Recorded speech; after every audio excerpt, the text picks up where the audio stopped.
So they gave history lessons here today. I'm glad they did that history because I think it sets the stage for what we want to talk about. We talked about this poster over here. That was in 1980. And Geronimo said that, you know, it wouldn't have been the Black Panther Party if it wasn't for the Nation of Islam. I want you to look at some of those names on this. They're kind of small. One name that may surprise you on that poster that came out to support Geronimo was Ron Garinga, the bus organization. Y'all remember that? Oh, yeah. Now, that would seem to be a contradiction, right? That's the kind of man that Geronimo was. That people came out to rally around his support, regardless of those contradictions in the background. Over here, we have a poster that we put out calling Geronimo the fighting spirit of the Black nation. Because when we look at his history, and you heard him articulate it himself, that's what he is. That's what he is. December 8th, in 1969, I was at San Fernando Valley State College at the Black Student League. We got a call that the SWAT, first time it appeared, was on Central Avenue and was attacking the Panther Party office. The community came out, was out in the street. That was the first time that we were actually witnessing that incident. I didn't know Geronimo at that particular time, but he had impacted our Black student union. The president of our student union, Sheldon Jones, was a member of the Black Panther Party. So we actually participated in free breakfast programs, the educational programs, the medical programs. We did work for the party, but we're not active members. I actually came from a formation called RAM, Black Panther Party, Revolutionary Active. And so there was no contradiction in the work that we were doing, all right? So I didn't have to know Geronimo personally to get down this work. Well, her mama and daddy, I'm talking about Central, Afeni and Mutulu Shakur, my comrades, had been working in these formations on the East Coast with the National Committee to Defend Political Prisoners. Our movement was being attacked so much that there were cases all over the country. This was all as a result of the COINTEL program. But one thing we found out in those movements and in these defense committees that half of the people in the movement, in the defense committee, guess who they were? The police. The ones that was on time, waiting on everybody else, that's the police. I'm saying, y'all laughing, but you watch. I'm serious, and we started looking at that. And so Afeni Mutulu, and with the inspiration of Sister Yuri Kochiyama, say, look, we got to look at this a little differently. And so they developed a clandestine investigative arm for the Black liberation movement. What am I talking about? I ain't going to have a clandestine thing. That's for the people that's underground. He said, no, we're going to have an investigative arm that's not going to invite all those other people in here. That we could go about getting this information. So they started a National Task Force for COINTELPRO Litigation and Research, and we encourage people to file for the Freedom of Information Act files. I might get my file, I can get his file, Kathleen get her file, and there will be some redactions in my file, but those names may not be redacted in her file. We were able to uncover names of agents that was in these different formations. We were able to get a lot of this information. And so we looked at that as a strategy to put forward in Geronimo's trial. Julia Bella, she talked about it. Well, the FBI, the Los Angeles police, and everybody else knew that Geronimo was in San Francisco, was in Oakland, San Francisco, in Oakland. They knew that because they had him under constant surveillance. But guess what? The time that he should have been in Oakland, they didn't have him filed. Can you believe that? All of a sudden the tapes are missing. And they pick right back up after that date. There's something wrong with that, yo. So we say, okay, what are we looking at? We're looking at people who have infiltrated these defense committees, infiltrated these organizations, and they have basically given the strategy on defense. Geronimo's attorney at that particular time, Johnny Cochran, says he didn't really believe Geronimo when Geronimo says they're out to get me. He said, what do you mean they're out to get you? Who was out to get you? You know, John was one of the baddest brothers in LA. You know, we saw him after the Wall Street Bay. Right. You know, he was like, my mama and them used to watch him on TV. Johnny's on. Right. You know, he was like, that was big news. And so when Johnny said, well, he didn't believe Geronimo, or couldn't understand that, you know, didn't make sense. But years later, Johnny did get it, right? Johnny did start saying it. And so, as I can get talking about organized for trial, but that was later on. These were the retrials. These were the appeals that we were working on. So Afeni Mutulu came to California after starting a task force and said, brother, we need to have a representative out here on the West Coast, and they gave me that assignment.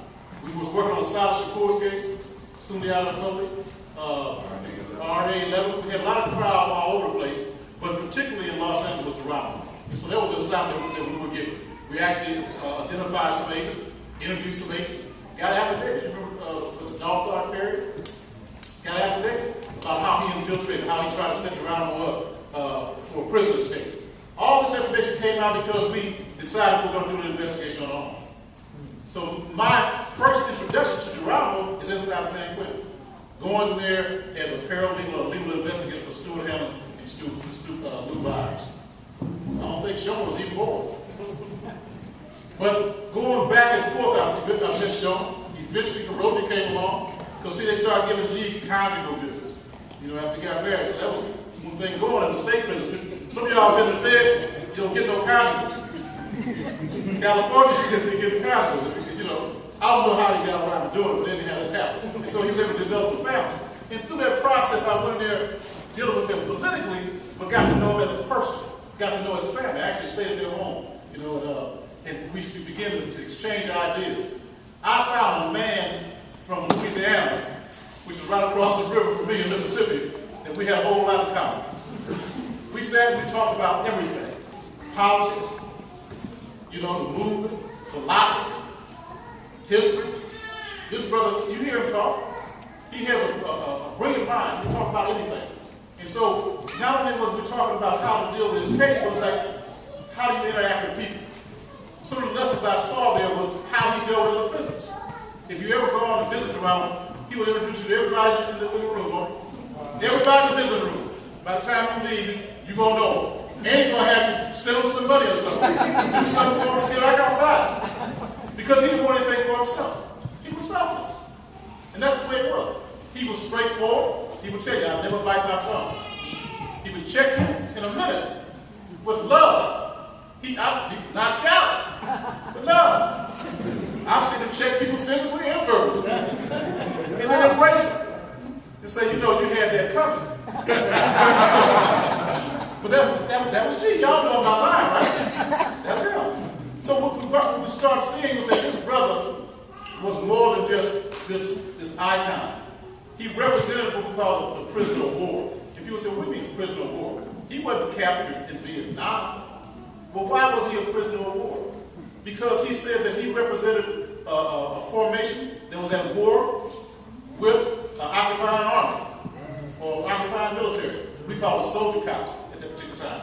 And in 1965, even in the community, they brought in the National Guard, so it was still another army. And so he said, he came up with this two-pronged strategy of self-defense, above ground and underground. He says we need to build above ground formations that defend our people, but at the same time we need to have underground formations. And some of those people voluntarily went underground and engaged the enemy with arms, and some were forced underground and pursued militarily. Well, Geronimo was forced underground, and during that time he went all over the country. We're talking about California, but if you listen to G, he was in Philadelphia building, Chicago, New York, all over the place, in the South. He got busted in Dallas, right? Yeah. So these was formations that he was building all over the country. He wasn't just in one place. He was like the universal person. He was the trainer of trainers. There's stories that you hear about Geronimo like legends. I just recently found out, heard a story, and I don't know how true it is, somebody that would have survived a shootout at New Bethel in 1969. When they were attacked, Aretha Franklin's father's church was attacked by the Detroit Police Department, right? March 1969. Guy Oladale was in there, and, Herbert Ferguson, and several others. And the church came under fire, but when the smoke cleared, Detroit police lay dead, and nobody inside was hurt. That's right. As the story goes, they said there was some of G's units outside that was drawing fire from the church. I don't know if it's true, but that's the myth that's out there. That's the story. And knowing G, I believe her. I know she had some people out there. And G comes, so they can't do nothing with it, and we don't know who the other people were, right? So there's nothing they can do about it. When G came home, he used to make me nervous because he would talk about things like, you've done your time, you've given up everybody else. But he felt like he had to just be honest about everything. And I think that's a quality that's important because he's principled. Sometimes it hurts when somebody's principled with you, right? But it will make you better. Because if they're liberal with you, then you don't learn anything. You don't get anything from that.